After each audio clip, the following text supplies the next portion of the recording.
เดี๋ยวออกมาจังไปแวะซื้อยันไทยอินค่ะนะอันนี้เป็นข้าวส้มมัน30 บาทค่ะถั่วพุทราอันนี้ข้าวแก้วถั่วพุโคขนมนี่น้ำจิ้มมันอันนี้ก็จะเป็นของไส้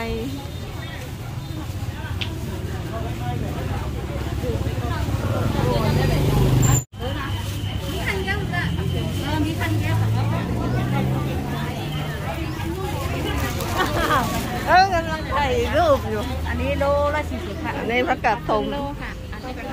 อันนี้ผักกาดส้มหวานเนาะผักส้มหวานผักส้มส้มนี่แอมส้มนี่หวานใช่เนาะอันนี้ผักส้มอันนี้ผักเลินก็มีจริง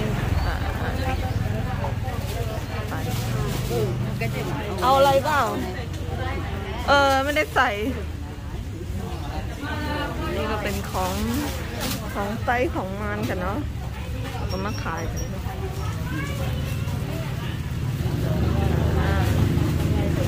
นี่ก็มีหมักว้าวเสือโคตรไตค่ะเนาะมีบาเสือโคตรไตค่ะ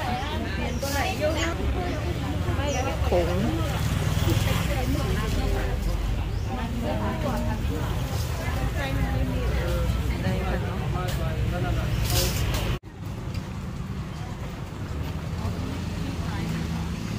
นี่ก็ตั้งเขามันก็ดู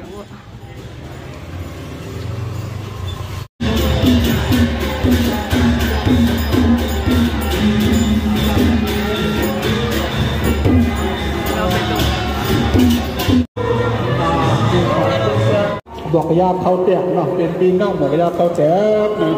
อย่าเป็นปีนอกเขียกหมอหูไซเนาะอะไรเป็นปีนอกผักส้มได้ผักแจกมีผักกาดส้มมีขนมเปรี้ยวอะไรผักแจกอยู่กันมากินข้าวผสมน้ำกันแล้ว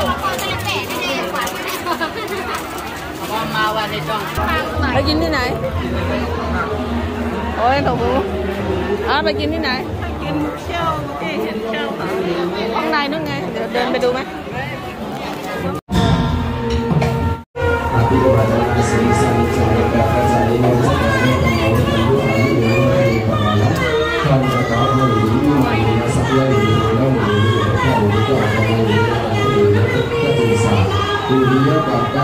เยอะมากปะ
คือเจ้า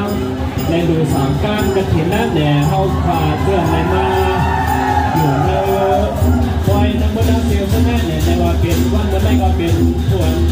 มีส่วนนี้มีคือเจ้าแหละในมาพบหนุนด้านสามก้านกระถิ่นแหละอันนั้นจะได้เป็นว่าเป็นผู้โสเขาใหญ่ๆน้ำมันจะได้ว่าแหละยกเว้นเส้นนั้นแหละเตรียมเบอร์เขาไปในถึงเจ้านั่นก็แหละและฮันเรา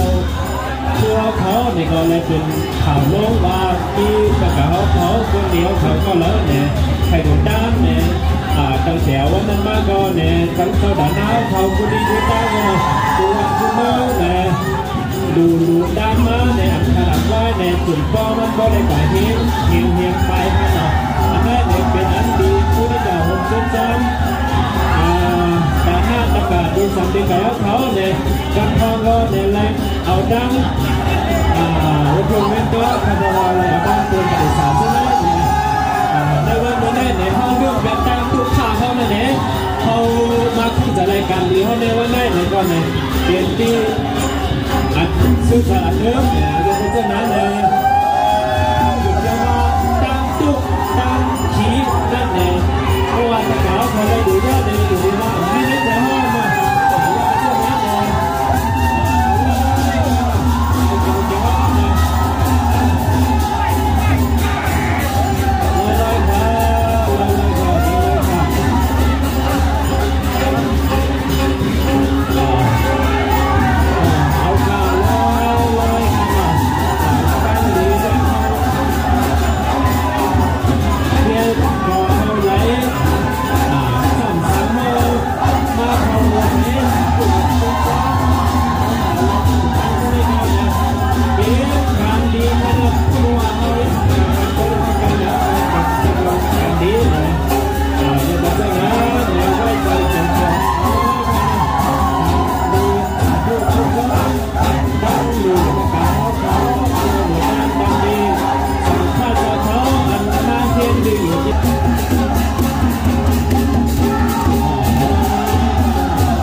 Vale.